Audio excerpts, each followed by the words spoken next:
Ya, Assalamualaikum warahmatullahi wabarakatuh. Anak-anakku sekalian, khusus untuk yang kelas 12. Di bulan Maret ini kalian akan ada agenda kegiatan yang cukup panjang dari tanggal 1 sampai 26 Maret, yaitu tentang ujian sekolah. Mohon diperhatikan baik-baik. Begitu pula nantinya slide ini akan saya bagikan di classroom kalian sehingga bisa kalian pelajari kemudian.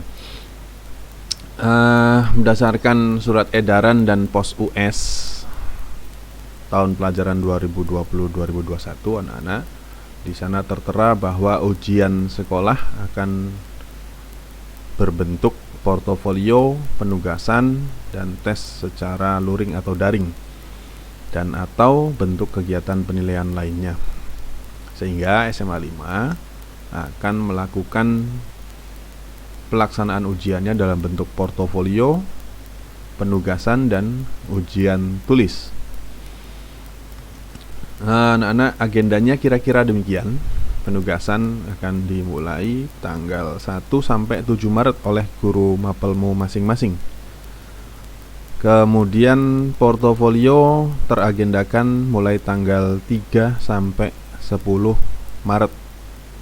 Maka informasinya harus segera sampai ke kalian. Dan ujian tulis secara online akan dilaksanakan tanggal 17 sampai 26 Maret 2021. Jadi praktis hampir 1 bulan ini kalian akan punya agenda kegiatan yang sangat padat.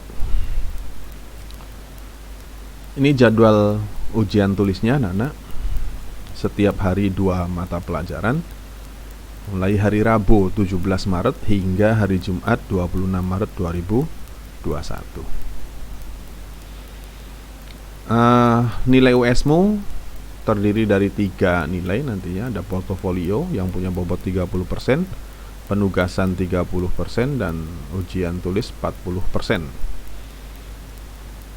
Untuk portofolio, jadi penjelasan ini lebih pada khususon di portofolio, Nana.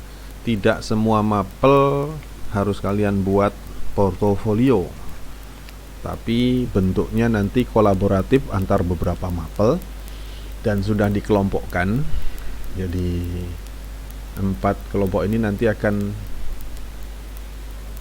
menugaskan kalian untuk membuat makalah. Makalah yang pertama temanya tentang peradaban Islam Indonesia. Ini nanti akan kalian susun untuk mapel PAI, PPKN, sejarah Indonesia, sosiologi, geografi, dan sejarah peminatan.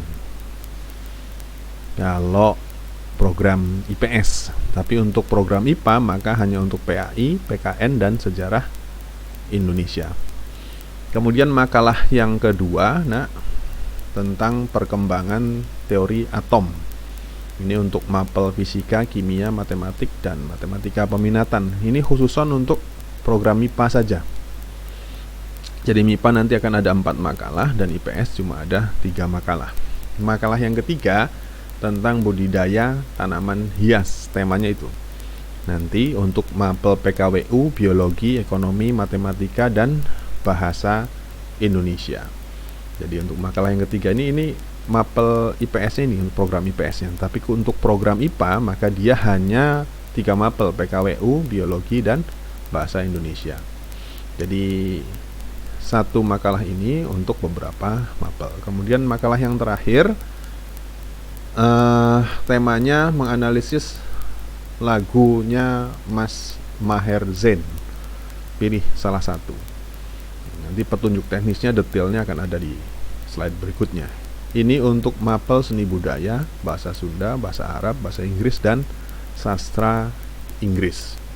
Jadi kalau kalian itu belajar 15-16 mata pelajaran, tapi makalah yang dibuatnya, kalau program IPA ada 4, tetapi untuk program IPS 3 makalah. Nah, kira-kira nanti desain covernya begini, anak-anak. Kalian bisa lebih berkreasi, terserah bentuknya seperti apa. Tapi tolong jangan bentuk yang kayak mesin ketik, yang zaman mesin ketik kemudian garis ada 3 gitu, ada logonya. Tolong, karena kalian sudah lama berkecimpung dalam IT, harusnya secara desain cover lebih bagus lagi. Ini yang budidaya dan analisis lagu. Nah, ini juknis secara sistematikanya lebih detailnya akan ada di sini. Untuk peradaban Islam di Indonesia, nah hampir semuanya nanti di depan itu ada cover, ada kata pengantar, ada daftar isi. Ini untuk yang MIPA ya. MIPA itu hanya 3 mapel. Maka nanti akan ada perbedaan antara IPA dan IPS itu di bab 2 di pembahasan. Kalau untuk MIPA hanya perkembangan Islam dari tahun 2000 sampai dengan sekarang, wawasan Nusantara dalam peradaban Islam Indonesia, dan hikmah dan manfaat sejarah perkembangan Islam Indonesia.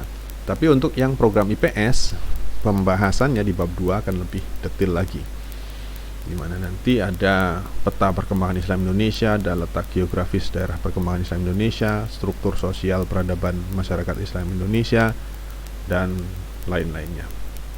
Ini untuk makalah yang pertama. Kemudian makalah yang kedua, khususon ini untuk yang MIPA, tentang perkembangan teori atom. Jadi seperti biasa latar belakang, ceritakan perumusan masalahnya. Kalian harus merumuskan kira-kira yang akan dibahas dalam makalahnya apa saja. Dan ada batasan masalah.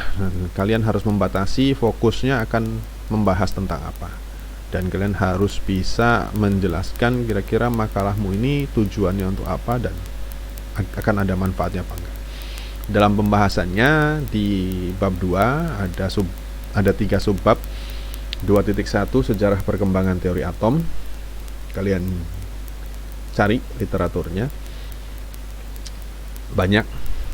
Kemudian ada 2.2 susunan atom dan 2.3 kestabilan inti atom. Ini untuk 4 mapel, matematika peminatan, fisika, dan kimia.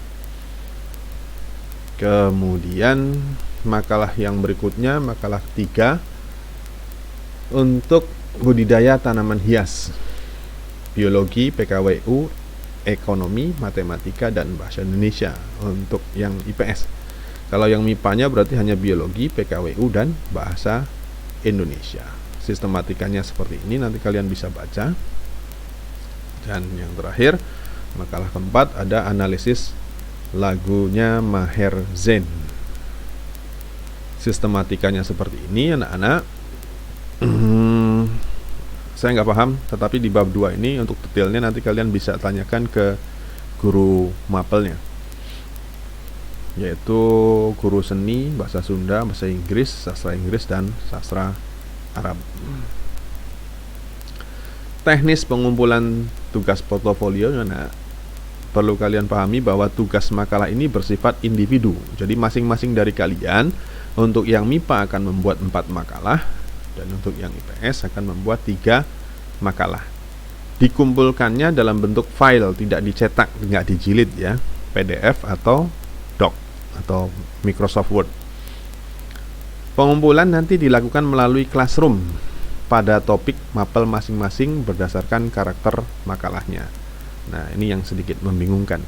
Contoh yang ini ya, di makalah 4 ini kalian bikin 1 makalah yang temanya analisa lagu Maher Zain, tapi nanti file yang sama akan dikumpulkan ke beberapa subtopik di classroom. Ke seni budaya dikirimkan, ke bahasa Sunda dikirimkan, ke bahasa Inggris dikirimkan, ke sastra Inggris juga dikirimkan, ke sastra Arab dikirimkan. Sehingga nanti masing-masing dari guru mapelmu akan menilai makalahmu secara keseluruhan. Jadi makalahmu yang keempat ini harus dikumpulkan ke beberapa guru untuk kemudian nanti dinilai sesuai dengan karakter mapelnya masing-masing. Mudah-mudahan bisa dipahami anak-anak. Jadi untuk kelas 12 harus lebih disiplin, semangat, karena memang waktumu akan semakin sempit. Bulan Maret adalah bulan terakhirmu dalam kegiatan belajar mengajar. Yang masih punya hutang-hutang tugas-tugas PJJ di classroom segera diselesaikan sehingga tidak mengganggu proses ujiannya nanti. Nah, ujiannya akan berbentuk daring, kalian akan segera dibagikan akun untuk mengikuti ujiannya. Nah, mudah-mudahan semua dilancarkan anak-anak, dan mudah-mudahan kita dilindungi dalam kondisi sehat walafiat sampai dengan akhir. Begitu kira-kira anak-anak penjelasan tentang ujian sekolah kita. Mudah-mudahan bermanfaat, dan filenya akan saya uploadkan ke Classroom sehingga kalian bisa membaca ulang dan bisa mempelajari. Kalau ada yang perlu ditanyakan, silahkan tanyakan. Kalau berhubungan dengan juknis makalahnya yang bergantung karakter mapelnya masing-masing, silahkan tanya ke gurumu masing-masing. Demikian, terima kasih. Assalamualaikum warahmatullahi wabarakatuh.